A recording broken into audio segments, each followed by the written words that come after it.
Hello, good morning. Thank you for joining to the morning talk. Today we have a friend who gonna stay with us, speaking about the change that the government is making about the labor law. In this week, the government sent to the Congress the proposal about the labor law. It has too many modifications, and we need to talk about that. Here with us is Patricia Perez. She's a journalist and she is a lawyer with expertise in labor law. Hello, Patricia. Hello, Madeline. Thank you so much for the invitation to your show. I am very happy to stay here. You are welcome. For us, it's a pleasure. So, as I say, we're going to stay about the reforms that the government is making about the law and tell us what do we need a labor reform?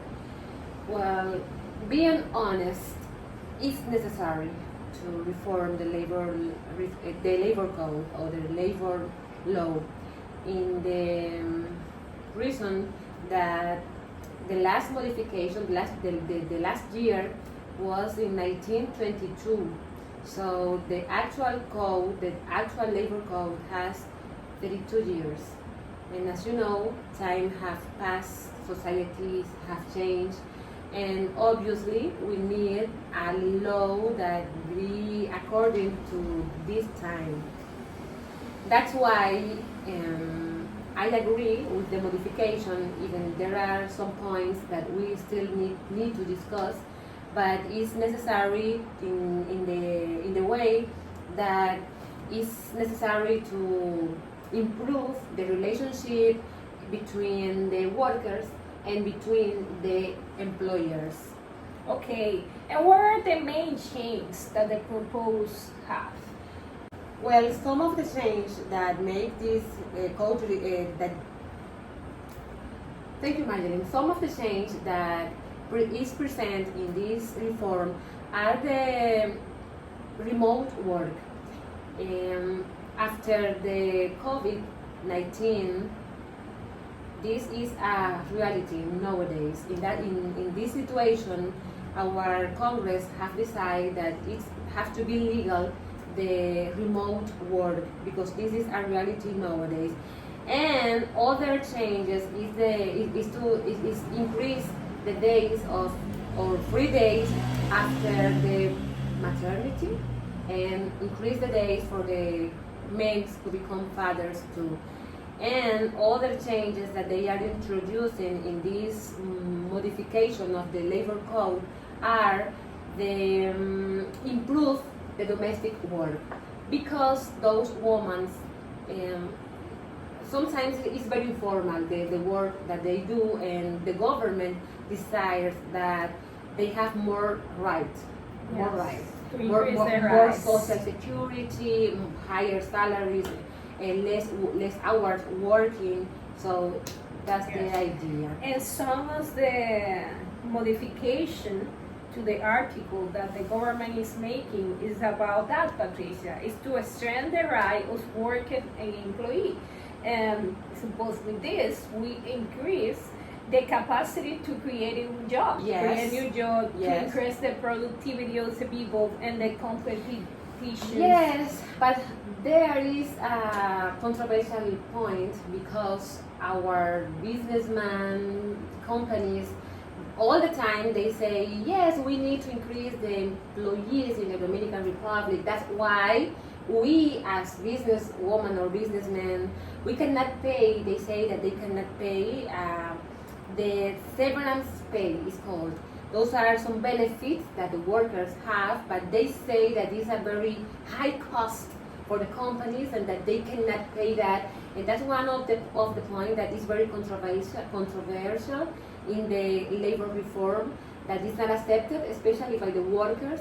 So they say that we need, but the workers say never. And the government is very intelligent. The governments know that cannot. This is very controversial. That's the reason, because that point is out of this proper they say they're going to discuss, but they know that they cannot touch that point. Yes, it's why it's how you say, Patricia, and it's supposed that the law promote the labor peace, right? Yes. And their relationship between worker and employee. Mhm.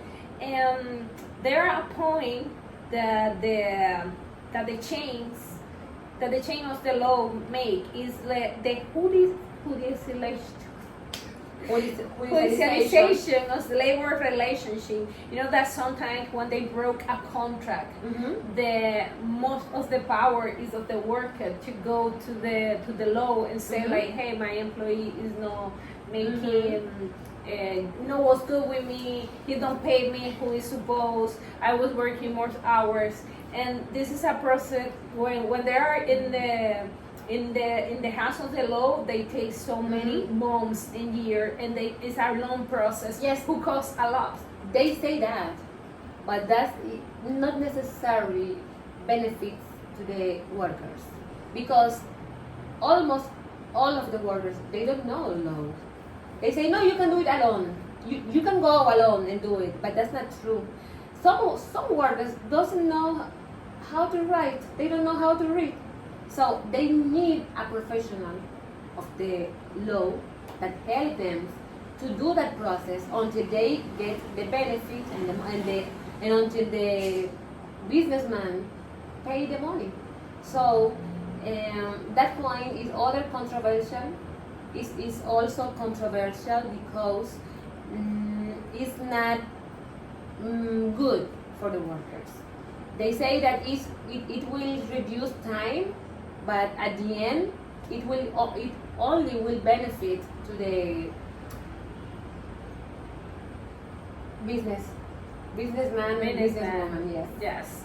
And Patricia, the business association said that they are studying this lower labor because it's new. Was yesterday that the Congress start working about the modification, and they said that they need to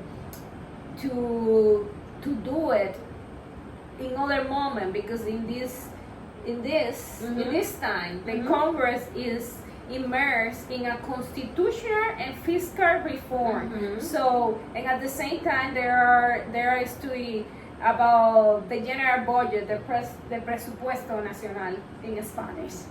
And so it's too many things at the same time studied in the Congress, and now they add the chains of the labor law. And the business association, Compardon, they say that this is not the good time for that. What is your opinion about that? I agree with that point of view because imagine you have already mentioned it, 3 reforms at the same time is a lot of work for the Congress. And it's possible that they make mistakes. And those mistakes will not affect the businessman, will affect the workers. So I think it could last or it could wait more time.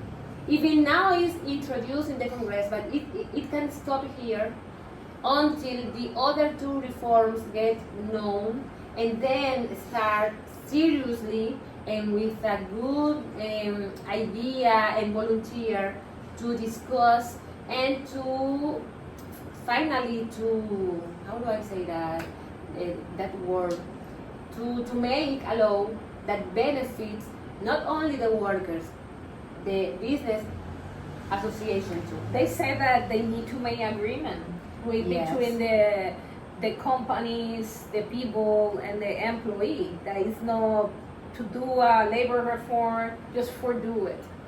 It's not that to make a reform that is. But remember that we have more than 5 years. I think that almost 10 years is discussing the same. They know the point, but they want to last and waste time.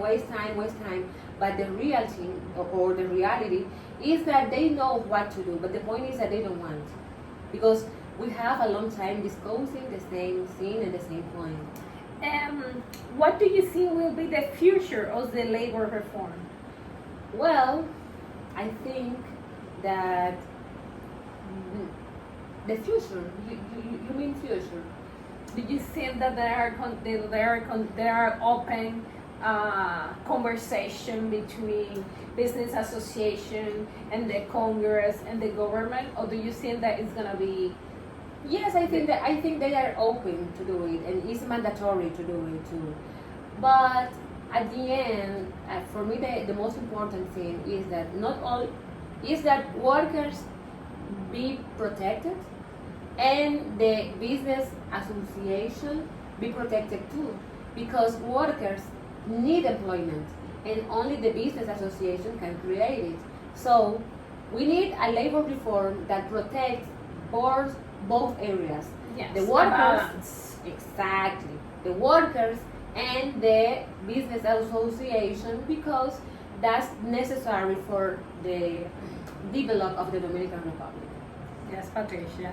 Thank you so much to share with us your opinion about the labor reform. You know that for us it's always a pleasure to have you here in the morning talk. Thank you.